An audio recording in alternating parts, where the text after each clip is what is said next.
Hello there ladies and gentlemen, how you doing? It's Alexander Hilly123 here and it's time for a new video. And today I'm playing Splatterhouse 3 on the Sega Mega Drive / Sega Genesis. This game was released in 1993. It is a sequel to Splatterhouse 2. And also Wikipedia tells me it's one of the first games ever to be given a rating by Sega's own Video Game Rating Council. In North America the game was given an MA13 rating for its graphic, violence and gore. Unlike its predecessors, it was never released in Europe. Yeah, this game was never released in Europe, and yet it's great fun.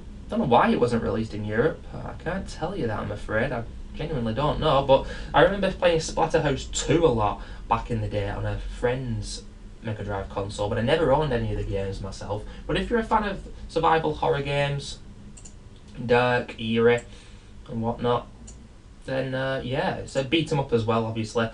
Tons of enemies coming at you. The game gets progressively more intense as you go. I won't say, well, yeah, levels, but it's just one big haunted mansion, basically.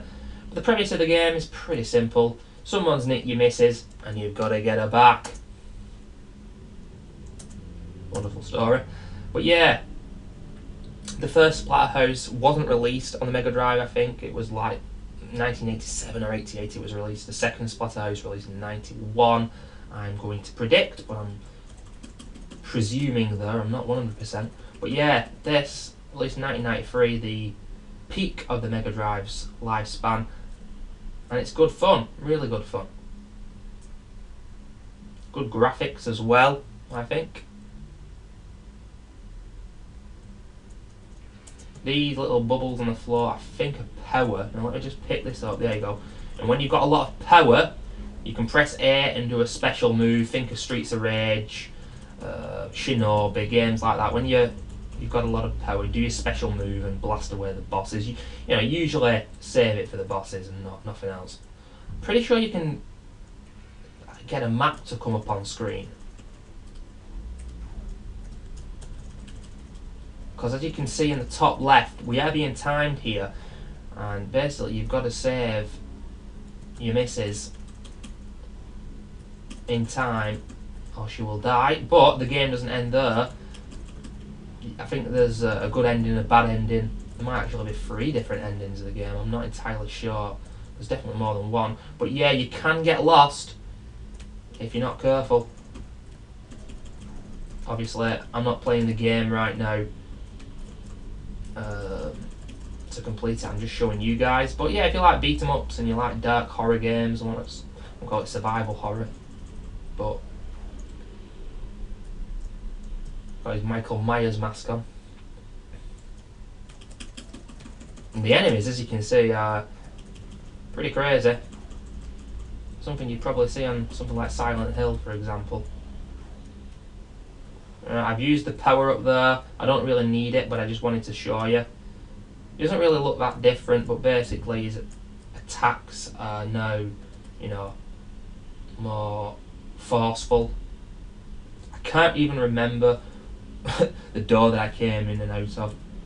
I think I'm just going back and forth here. It's kind of hard for me to play and talk at the same time with a game like this that I don't know too well. A lot of the rooms look similar, and sometimes enemies will spawn.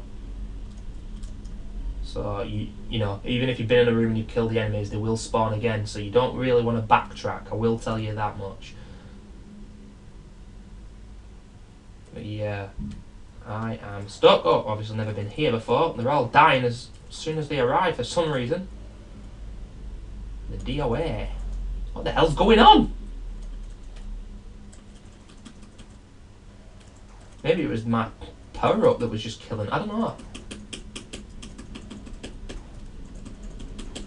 A bit of a headbutt there. But yeah, what I would say about this game is it's addictive, you know. I've been making the video for a while now. Well, 4 or 5 minutes I'm guessing, and I don't want to stop it. I want to continue smashing the hell out of these crazy enemies, and more crazy enemies will occur as you progress through the game. Just picked up a book. I don't know what the deal is behind that. It's letting me back out now. Okay. Don't think I've been here yet. But rooms, as you can see, are repeated, so Sometimes it's hard to know where to go. Piece of wood on the floor though, I can use it as a melee weapon. And yeah, different melee weapons as you progress through the game, different crazy enemies. Pretty simplistic story, good music, pretty good graphics. Repetitive obviously as beat 'em ups, but it's a shame obviously there's only one character, so there's no multiplayer in the game. Can't play with a friend or whatnot, but nevertheless, Splatterhouse 3, a pretty engrossing game. I'd recommend it, ladies and gentlemen. Thank you for watching. I'll see you soon.